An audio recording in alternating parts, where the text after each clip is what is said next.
ដីស្រែរបស់ខ្ញុំមានចំនួន9 ហិកតាកន្លះខ្ញុំធ្វើស្រែបានមួយឆ្នាំបាន50 តោនកន្លះស្រូវខ្ញុំធ្វើរាល់ឆ្នាំនេះ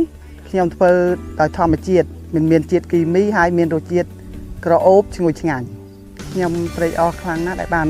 ប្រទេសចិនមកជួយទិញស្រូវនៅប្រទេសកម្ពុជាយើងហើយមានទីផ្សារល្អ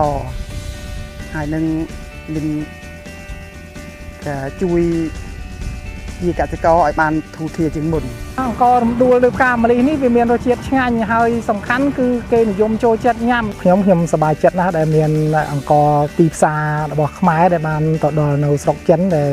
ជាជនចិនដែលគ្រប់គ្រងនឹងជួយទិញដល់ប្រជាពលរដ្ឋខ្មែរ